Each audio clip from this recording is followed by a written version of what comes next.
The Galactic Council chamber stretched across 3 kilometers of polished obsidian, its curved walls reflecting the pale blue light of 1,000 worlds.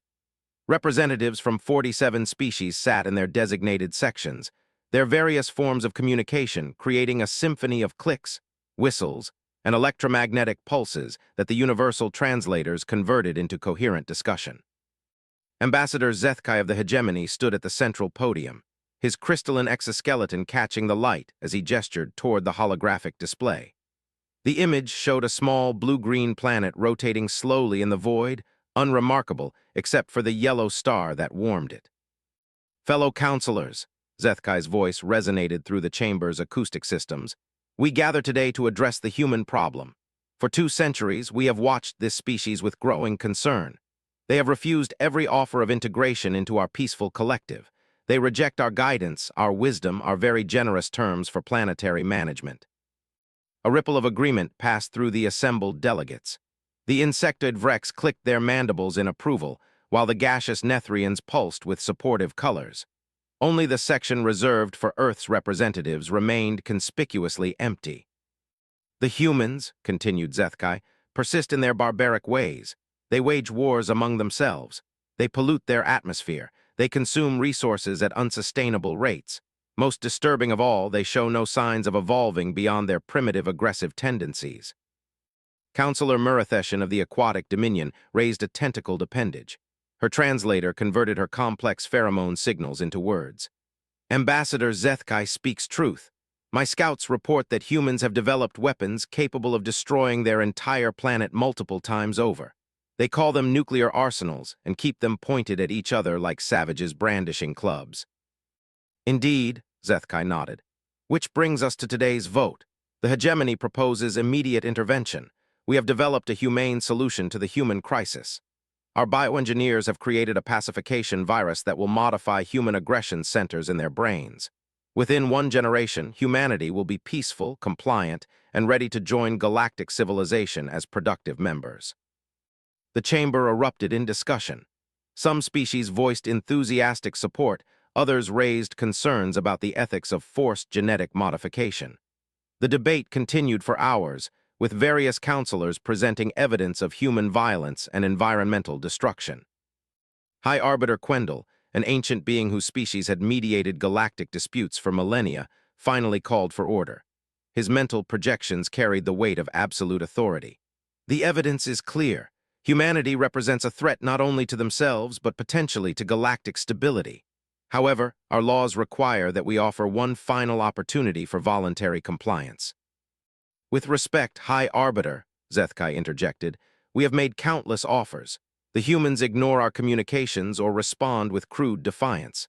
Their governments claim they don't need our help. Some even have the audacity to suggest we should leave them alone entirely." "Nevertheless," Quendel replied firmly, "the law is clear. One final warning must be delivered in person with full disclosure of consequences. If they refuse this last offer of peaceful integration, the Council will authorize intervention." As the session continued, none of the assembled beings noticed the small probe that had been silently recording everything from a position just outside the chamber's shields.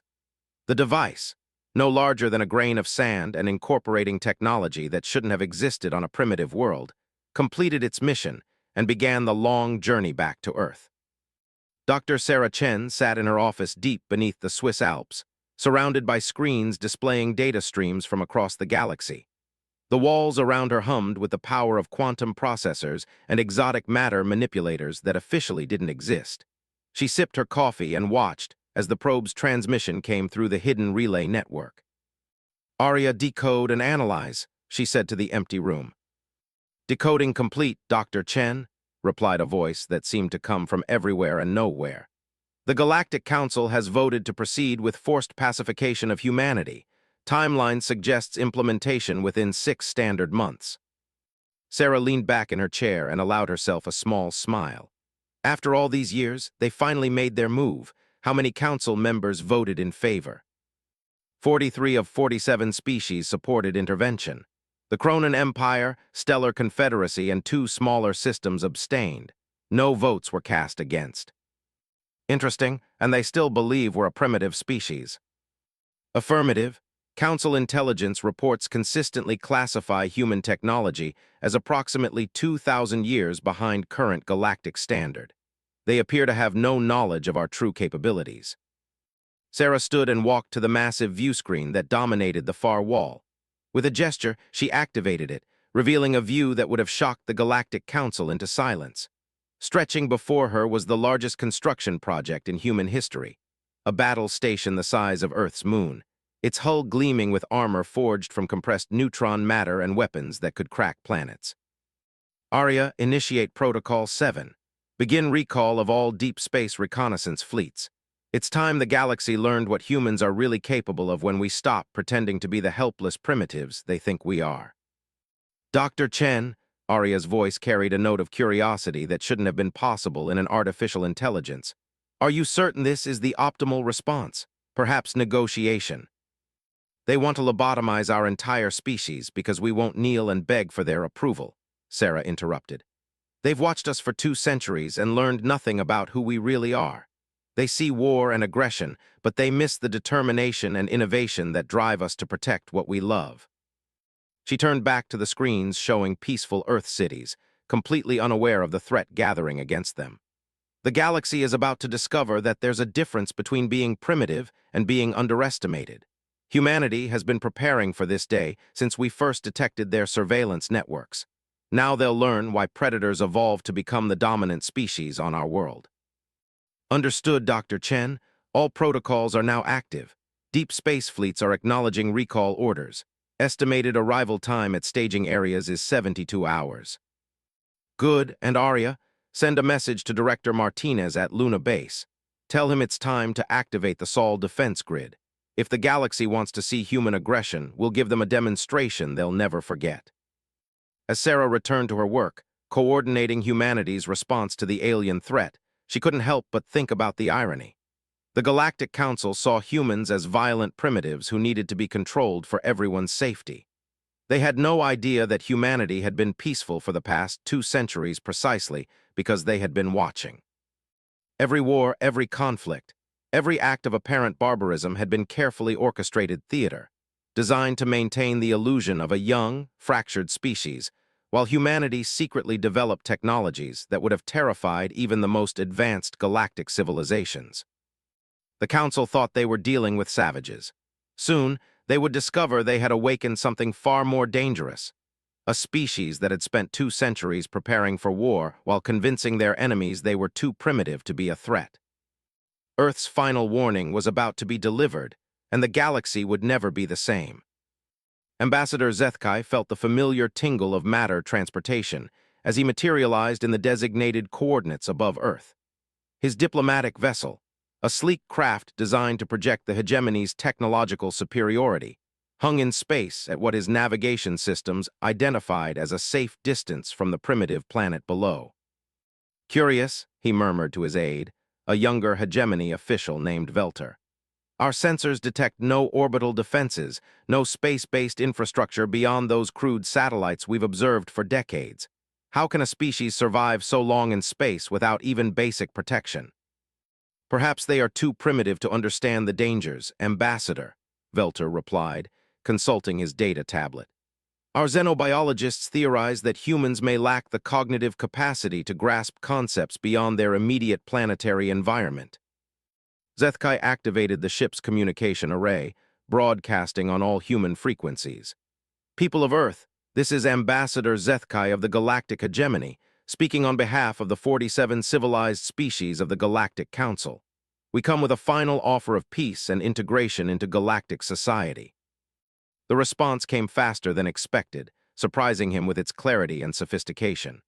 Ambassador Zethkai, this is President Elena Vasquez of the United Earth Coalition. We have been expecting your arrival.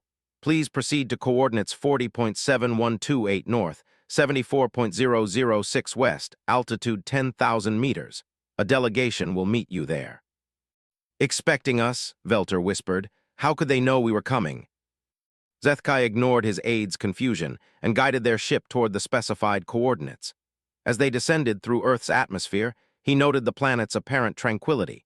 Cities sprawled across the continents, connected by what appeared to be primitive transportation networks. Atmospheric composition readings showed pollution levels consistent with industrial civilization, confirming their assessment of human development. The meeting site turned out to be a floating platform hovering above what humans called New York City. As their ship approached, Zethkai felt a moment of unease. The platform appeared to be constructed from materials his sensors couldn't identify, and it somehow maintained perfect stability despite having no visible propulsion systems. "Ambassador Zethkai," came President Vasquez's voice over the comm, "please land on Platform 7. Our atmospheric processors will adjust local air composition to ensure your comfort." "Atmospheric processors?" Zethkai muttered. Such technology required understanding of molecular manipulation that should have been centuries beyond human capability. "Velter, run a deep scan of that platform." His aide's mandibles clicked nervously. "Sir, our sensors are being blocked by some kind of interference field. I'm reading massive energy signatures, but the configurations make no sense." Zethkai decided to proceed with caution. As their ship settled onto the platform, he saw a small group of humans approaching. They appeared exactly as intelligence reports had described, bipedal creatures with soft skin and no natural weapons. The woman leading the group wore simple clothing that suggested nothing more advanced than basic textile manufacturing. President Vasquez stepped forward as Zethkai emerged from his ship. She was smaller than he had expected, barely reaching his mid-torso, with gray hair and kind eyes that seemed almost grandmotherly. "Welcome to Earth, Ambassador. I'm sorry we had to meet under these circumstances." "President Vasquez," Zethkai began formally, "I bring greetings from the Galactic Council and an urgent message for your species. Humanity stands at a crossroads. You can choose peaceful integration into galactic civilization with all the benefits of advanced technology and enlightened governance, or face the consequences of continued isolation and primitive behavior." The president listened patiently, occasionally nodding. When he finished, she smiled sadly. "Ambassador, may I ask you a question? In all your observations of humanity, what did your analysts conclude about our nature?" "The reports are quite comprehensive," Zethkai replied confidently. "Humans are characterized by excessive aggression, environmental destruction, and factional warfare. Your species appears incapable of evolution beyond these base instincts without external guidance." "I see," President Vasquez gestured toward the city below them. "And what do you see when you look at our planet now?" Zethkai followed her gaze. "I see a world consumed by industrial activity, scarred by centuries of warfare, struggling with resource depletion and atmospheric contamination." "Look again, Ambassador. Use your ship's sensors. Take real readings, not the ones from your old intelligence reports." Confused but curious, Zethkai signaled Velter to run comprehensive scans. His aide's shocked expression told him everything he needed to know before the readings came through. "Sir," Velter whispered, "there's no pollution. The atmospheric composition is cleaner than most garden worlds. Those cities. They're not consuming resources, they're generating them. The energy readings are completely impossible. Each building appears to house fusion reactors that shouldn't exist." Zethkai stared at the data in disbelief. "This cannot be correct. Our surveillance has monitored Earth for 200 years. We have documented wars, environmental destruction, technological stagnation." "You've documented exactly what we wanted you to see," President Vasquez interrupted gently. "Ambassador, humanity has been aware of galactic surveillance since your first probe entered our solar system. We've spent 2 centuries carefully managing what you observed, creating the illusion of a primitive, fractured species while we prepared for this inevitable day." "Impossible," Zethkai's voice cracked. "Our intelligence networks are the most sophisticated in the galaxy. No species has ever successfully deceived the Council." "No species has ever had to," came a new voice. Dr. Sarah Chen materialized beside them, her form shimmering as advanced teleportation technology delivered her directly to the platform. "We've been playing a very long game, Ambassador. While you watched us stage fake wars and pretend to struggle with basic physics, we were developing technologies your scientists would consider impossible." Zethkai's crystalline skin began to shift colors, a sign of extreme distress among his species. "You're claiming to be more advanced than the Galactic Council."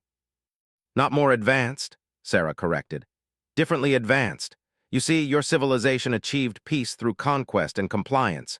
Every species in your council was either absorbed peacefully or forced into submission.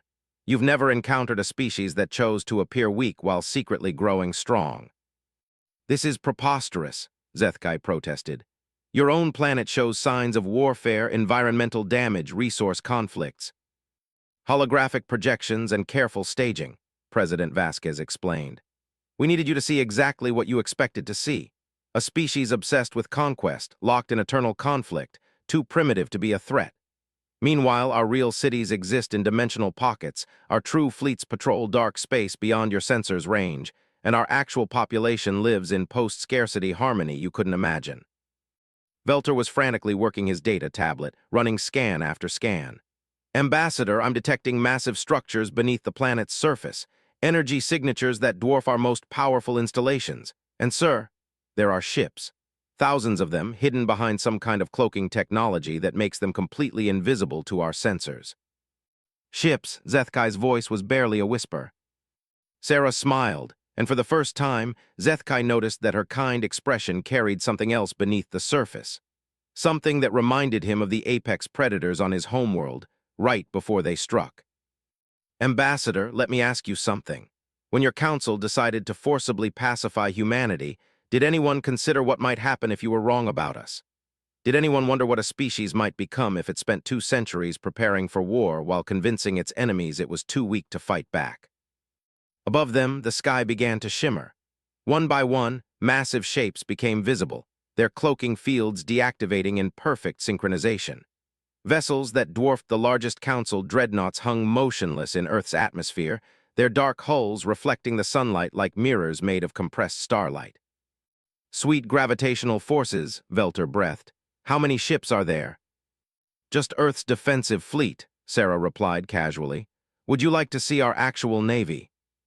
Zethkai felt something he hadn't experienced in centuries of diplomatic service, pure, overwhelming terror. What? What do you want? President Vasquez's grandmother's smile returned, but now Zethkai could see the steel beneath it. We want you to deliver a message to the Galactic Council, Ambassador. Tell them that humanity appreciates their concern for galactic stability, but we've decided to handle our own affairs.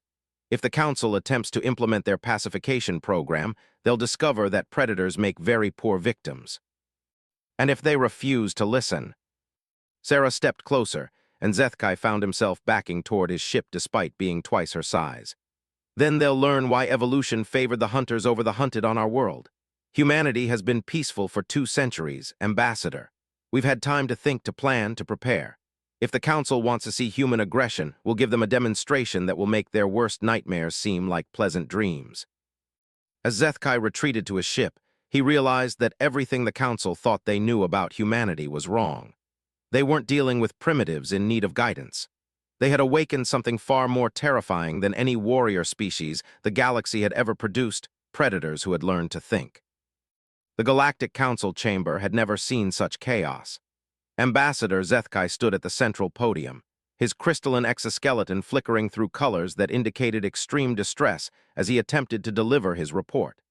Around him, delegates from 47 species erupted in disbelief, their various forms of communication creating a cacophony that overwhelmed even the most sophisticated translation matrices. Order, High Arbiter Quendel's mental projections cut through the noise like a blade. Ambassador Zethkai, repeat your findings for the record. Zethkai's voice cracked as he spoke. Honored Council, humanity is not what we believed them to be. They have been deliberately deceiving our intelligence networks for 2 centuries. Their actual technological capabilities exceed our most advanced civilizations by significant margins. Councillor Muratheshan's tentacles writhed in agitation, releasing pheromones that translated as skepticism and fear. This is impossible. Our surveillance networks are infallible.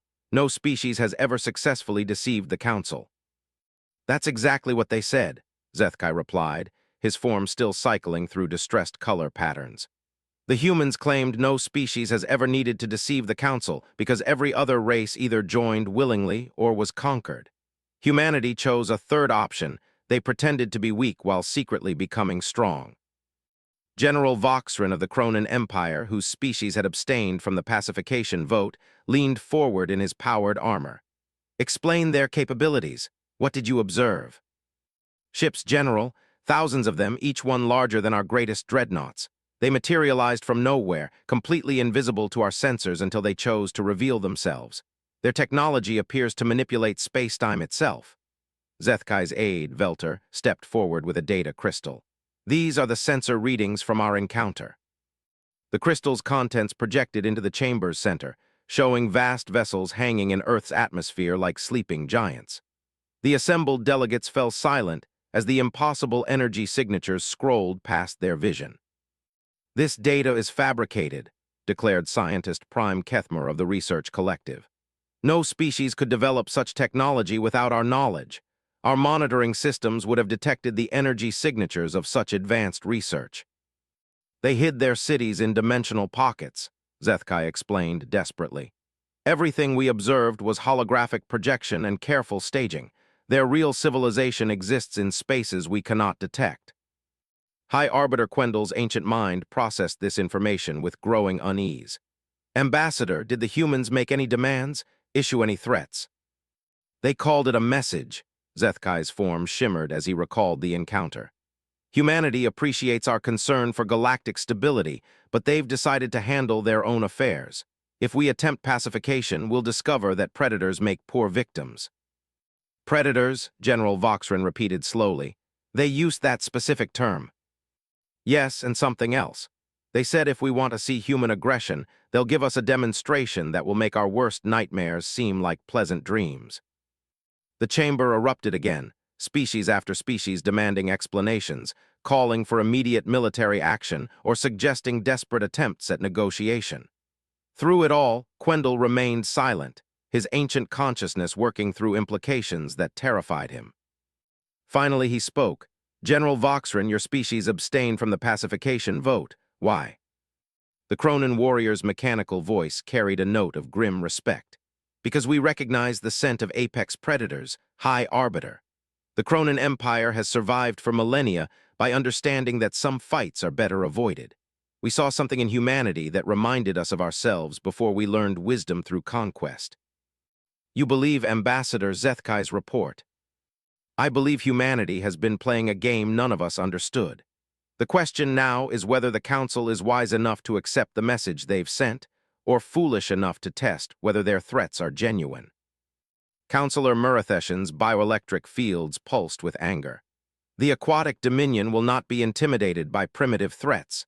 These humans have apparently become skilled at deception, but that does not make them capable warriors. We demand immediate implementation of the pacification protocol." "As does the research collective," added scientist Prime Kethmer. "If humanity truly possesses such advanced technology, we must acquire it for the betterment of all galactic civilization. Allowing them to remain independent sets a dangerous precedent." General Voxrin's laugh echoed through his armor's speakers. "Spoken like species who have never faced true predators in battle. You see advanced technology and think of acquisition. I see a species that spent 2 centuries preparing for war while convincing its enemies it was harmless. Do you understand what that level of planning and patience implies about their military capabilities?" Ambassador Zethkai found his voice again. "High Arbiter, there was something else. The human leader, President Vasquez, asked me a specific question. She wanted to know if anyone on the Council had considered what might happen if we were wrong about humanity." "And did anyone?" Quendel asked quietly. The chamber fell silent. For 200 years, the Council had operated under the assumption that their intelligence was perfect, their analysis infallible. No one had ever considered the possibility that a primitive species might successfully deceive them. "We have protocols for resistance," declared Admiral Thiskin of the Hegemony Fleet. "Every species initially resists integration. Military force applied gradually and systematically breaks down opposition while minimizing casualties. Humanity may have hidden technology, but they lack experience in galactic warfare." "Do they?" General Voxrin challenged. "Admiral, has it occurred to you that a species capable of such elaborate deception might have been studying our military tactics for 2 centuries? That while we observed their staged conflicts, they were analyzing our strengths and weaknesses?" "Impossible. Our strategic doctrine has evolved over millennia of successful campaigns against hundreds of species. No young race could comprehend such complexity." "Young race?" Velter spoke for the first time, his voice trembling with remembered fear. Admiral, the human scientist who appeared on that platform? She didn't walk there. She materialized. Personal teleportation technology that doesn't register on any scanner we possess. What else might they have that we can't detect? High Arbiter Quendel made his decision.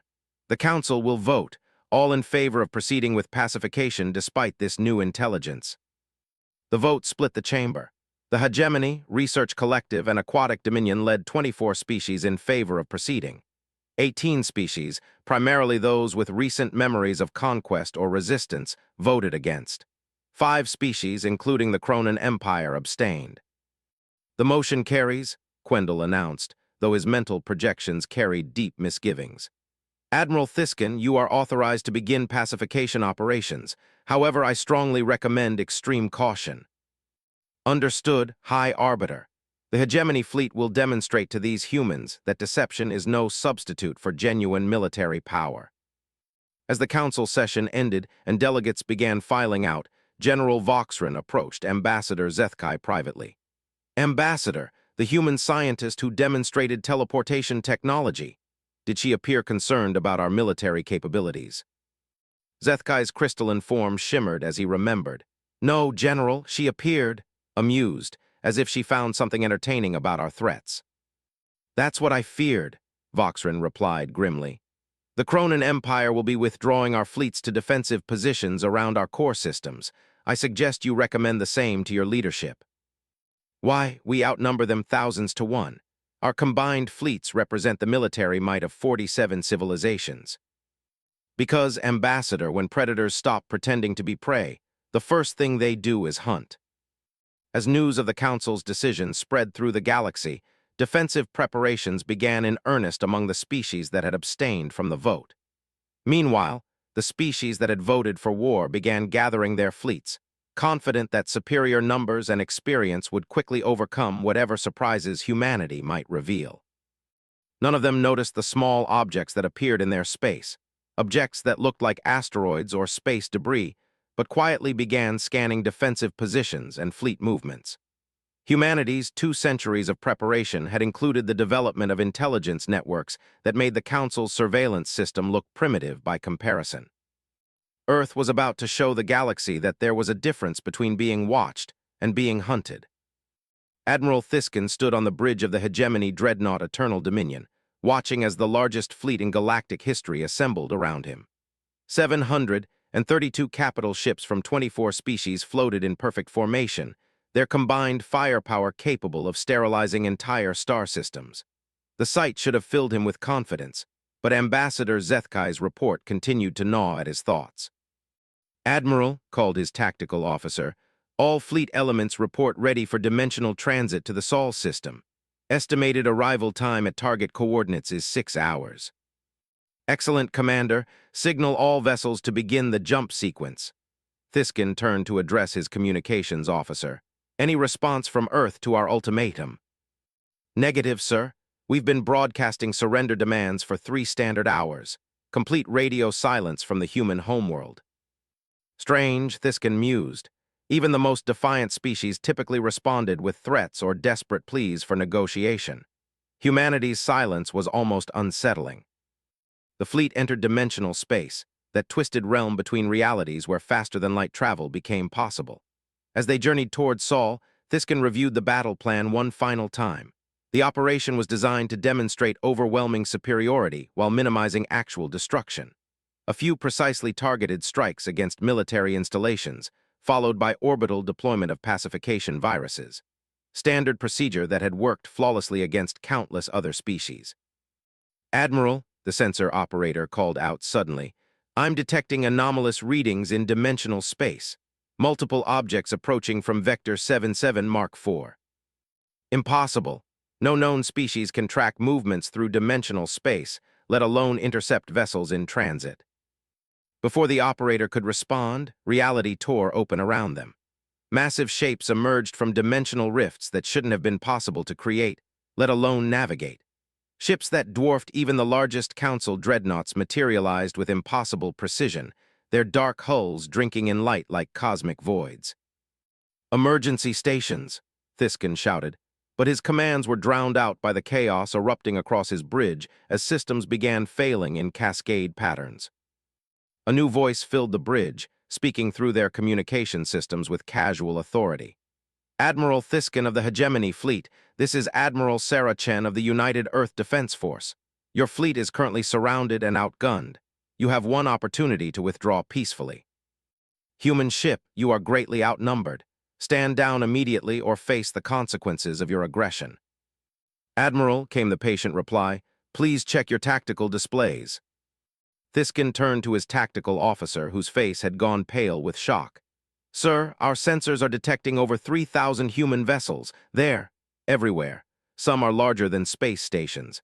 Energy signatures are beyond our measurement capabilities. Impossible. Our intelligence indicated no human fleet capable of interstellar travel. Your intelligence, Sarah Chen's voice carried a note of gentle amusement, showed you exactly what we wanted you to see. Admiral, you're currently outnumbered 4-to-1 by vessels, each capable of destroying your entire fleet. But that's not the real problem you're facing.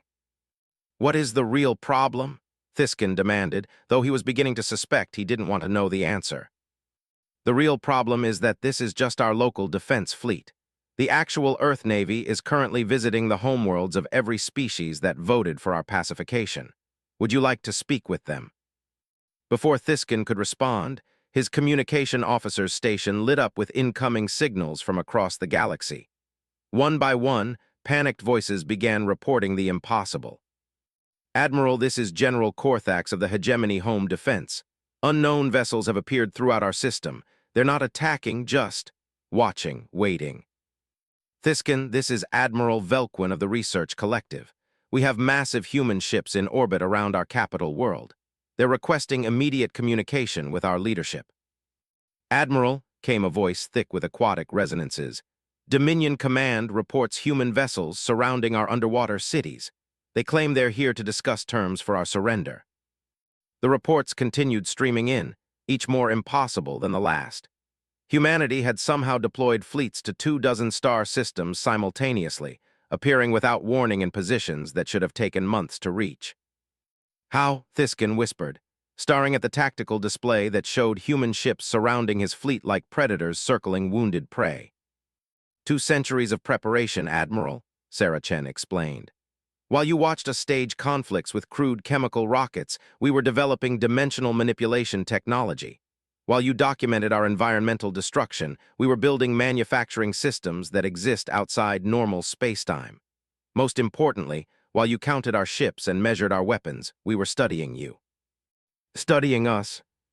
Every tactical doctrine, every fleet movement, every strategic weakness in your defensive networks. Admiral, you've been fighting the same types of enemies for millennia, species that resisted openly, that fought according to established patterns of warfare. You've never faced predators who spent centuries learning to hunt you specifically. Thiskin found himself staring at the human vessels surrounding his fleet. Their dark hulls revealed no obvious weapons ports, no apparent propulsion systems, no recognizable technology of any kind. Yet his sensors insisted they were among the most powerful constructs he'd ever encountered. What do you want? He asked finally. We want you to listen very carefully, Admiral, because I'm only going to explain this once. Humanity tried peaceful coexistence. We avoided contact, stayed in our system, bothered no one. Your council decided that wasn't enough. You wanted to lobotomize our species because we wouldn't kneel and beg for your approval. The communication channel opened again, this time carrying multiple voices from across the galaxy. Admiral Chen, this is Admiral Rodriguez at Hegemony Prime. They're asking about terms for negotiation. Admiral Chen, Captain Williams reporting from the Research Collective Homeworld. Their Scientist Prime wants to discuss technology sharing agreements. Chen, this is Commander Patel at the Aquatic Dominion Capital. They're offering complete withdrawal from pacification operations in exchange for non-interference guarantees. Sarah Chen's voice returned to Thiskin's bridge. Admiral, every species that voted to forcibly pacify humanity is currently experiencing what we call a reality adjustment. Your homeworlds are not under attack, but they are under our protection. We're going to ensure that your civilians remain safe while your governments learn some important lessons about consent and sovereignty. You're holding our populations hostage, Thiskin accused. We're demonstrating restraint, Sarah corrected firmly. Admiral, if humanity were truly the aggressive primitives your council believes us to be, your fleets would already be debris and your homeworlds would be ash. Instead, you're alive, your ships are functional, and your civilians are unharmed. That should tell you something about human nature. What happens now? Now you return to the Galactic Council and deliver another message. Tell them that humanity appreciates their concern for galactic stability, but we've decided to become active participants in maintaining that stability ourselves. The days of council hegemony are over. From now on, there will be rules about consent, about sovereignty, and about the rights of species to determine their own destiny. And if the council refuses to accept these terms? The channel fell silent for a long moment. When Sarah Chen spoke again, her voice carried the cold certainty of absolute conviction. Admiral, your species have spent millennia conquering and absorbing other civilizations. You've forgotten what it means to face equals. We are offering you the opportunity to learn cooperation instead of domination. But make no mistake, this offer comes with an expiration date. How long? Your governments have 72 standard hours to announce the dissolution of forced pacification programs and the establishment of a new galactic charter based on voluntary cooperation. After that, humanity will begin implementing our own vision of galactic stability. Which means what exactly? It means, Admiral, that the age of predators pretending to be prey is over. If the galaxy wants peace, we'll help maintain it. If the galaxy wants war, we'll end it. The choice belongs to the Council, but the consequences belong to everyone. As the human fleet began withdrawing into dimensional space as suddenly as they had appeared, Thiskin found himself staring at empty space, where moments before the most powerful armada in galactic history had been utterly outmatched. His communication officer looked up from his station, his face pale with shock. Admiral, we're receiving a final message from the human fleet. Put it through. Sarah Chen's voice filled the bridge one last time, carrying a note of something that might have been regret. Admiral, please understand that humanity never wanted this confrontation. We would have been content to remain in our corner of the galaxy, living our lives in peace. But your council forced our hand. Now the galaxy will discover what happens when you threaten a species that evolved to be persistence hunters. We don't give up, we don't back down, and we never stop adapting. As the human ships vanished completely, leaving the council fleet alone in the vast emptiness of space, Admiral Thiskin realized that everything the galaxy thought it knew about warfare had just become obsolete. Humanity hadn't just revealed superior technology. They had demonstrated a completely different approach to conflict, one based on preparation, patience, and the absolute certainty that predators always, eventually, win. The Galactic Council chamber had been redesigned. Where once 47 species had sat in rigid hierarchy based on technological advancement and military power, now a circular assembly welcomed delegates from over 200 civilizations. Species that had been absorbed, conquered, or forcibly integrated over millennia found themselves with voices for the first time in galactic history. High Arbiter Quendel, now bearing the title of Council Moderator, stood at the center of the new chamber. His ancient mind had adjusted to the reality that had emerged from humanity's 72-hour ultimatum, but the adjustment had come at considerable cost to his species' pride.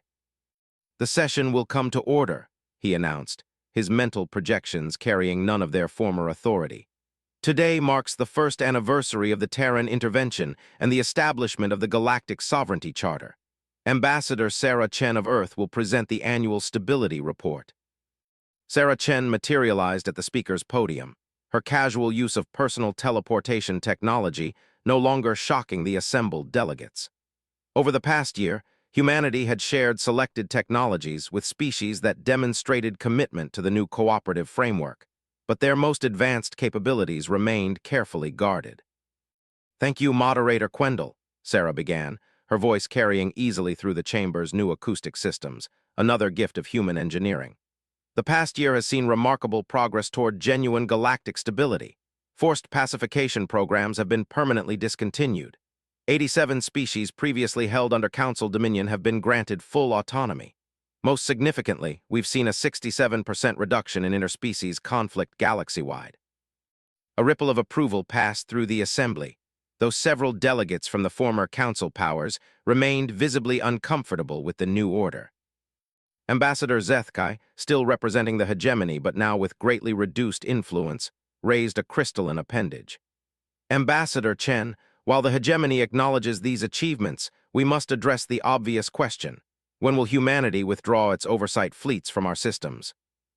Sarah's expression remained pleasant, but those who had learned to read human facial expressions over the past year caught the subtle shift that indicated steel beneath diplomacy. Ambassador Zethkai, I believe you may be misunderstanding the nature of our presence. Humanity's ships aren't occupying your systems. They're protecting them. Protecting them from what? Demanded scientist Prime Kethmer of the Research Collective. There are no external threats requiring such massive military presence. Aren't there? Sarah activated the chamber's central hologram, displaying a three-dimensional map of the galaxy. Red markers indicated the locations of human fleets, but more concerning were the purple signals scattered throughout unexplored space.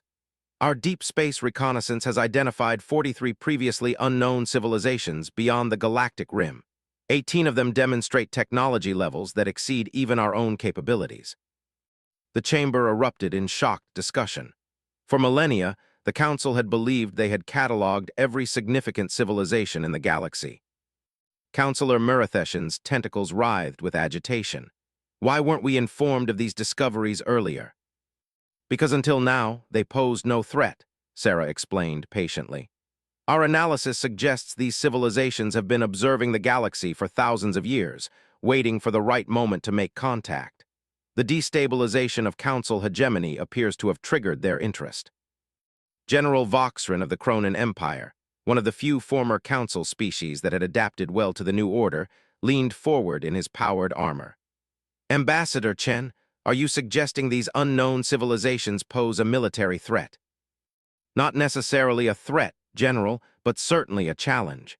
3 of these civilizations have already attempted to establish contact, and their initial messages suggest they view the galaxy as either a potential conquest target or a source of resources. Our fleets are positioned to ensure that any first contact occurs under controlled circumstances. Dr. Yithin of the former Slave Worlds Coalition, a species that had been liberated during humanity's intervention, spoke with barely contained excitement. Ambassador, have these civilizations indicated any willingness to participate in peaceful contact? Some have, Dr. Yithin. In fact, we've established preliminary communication with a confederation of species that appears to operate on cooperative principles similar to our new charter. However, we've also detected aggressive reconnaissance from several militaristic powers that seem to view our galaxy as undefended territory. How can you be certain of their intentions? Challenged Admiral Thiskin, who had somehow managed to retain his position despite his fleet's humiliating encounter with human forces. Sarah smiled, and those familiar with human expressions recognized it as the particular smile that preceded uncomfortable truths. Admiral, would you like to see what actual galactic warfare looks like? Before he could respond, the chamber's systems activated, displaying recordings from the galaxy's edge. The assembled delegates watched in stunned silence as massive fleets engaged in combat using weapons that rewrote the laws of physics with each shot. Planets dissolved under concentrated fire, stars were extinguished and reignited as tactical maneuvers, and entire solar systems served as ammunition in conflicts that spanned multiple dimensions. This footage, Sarah continued calmly, shows a border skirmish between 2 of the minor powers we've detected. As you can see, their approach to warfare makes the old Council's pacification campaigns look like children playing with toys. Sweet gravitational forces, whispered Velter, Ambassador Zethkai's aide. How do we defend against such power? We don't, Sarah replied simply. Individual species lack the resources to compete with civilizations that treat star systems as expendable resources. However, a united galaxy, working in genuine cooperation and sharing advanced technologies, might be able to establish meaningful defensive capabilities. Moderator Quendel's mental projections carried deep concern. Ambassador Chen, what does humanity propose? We propose exactly what we've been doing for the past year, building genuine unity based on voluntary cooperation rather than forced compliance. The species represented in this chamber have barely begun to explore their combined potential. When the hegemony shares their crystalline engineering with aquatic dominion biosciences, when research collective theoretical physics combines with Cronin manufacturing techniques, when former slave worlds contribute their survival innovations to galactic defense. That's when we become strong enough to stand as equals with these external powers. And if we refuse to cooperate, asked Ambassador Zethkai quietly. Then you'll face the external civilizations alone, Sarah answered without hesitation. Humanity isn't seeking to rule the galaxy, Ambassador. We're trying to save it, but we can only save those who choose to be saved. A delegate from the recently contacted Outer Rim territories stood to speak. Ambassador Chen, what guarantee do we have that humanity won't simply become the new council, ruling through superior force rather than cooperative agreement? Sarah considered the question seriously before responding. You have the guarantee that we could have conquered you already and chose not to. Every species in this chamber has seen demonstrations of human capabilities. If we wanted galactic dominion, we could have achieved it within weeks of revealing ourselves. Instead, we've spent a year helping former enemies become allies and former slaves become equals. But what happens when these external civilizations make direct contact? Pressed Dr. Yithin. Will humanity be willing to share its most advanced technologies for galactic defense? Dr. Yithin, we've been sharing technology for months. Every species that demonstrates genuine commitment to cooperation receives access to enhanced manufacturing, defensive systems, and communication networks. The only technologies we withhold are those that could destabilize the balance we're trying to maintain. Which technologies specifically? Demanded scientist Prime Kethmer. The technologies that could unmake the galaxy if misused, Sarah replied seriously.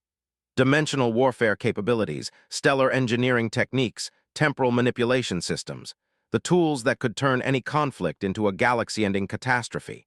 Those secrets stay with humanity until the galaxy proves it can handle the responsibility. General Voxran spoke again, his mechanical voice carrying grudging respect.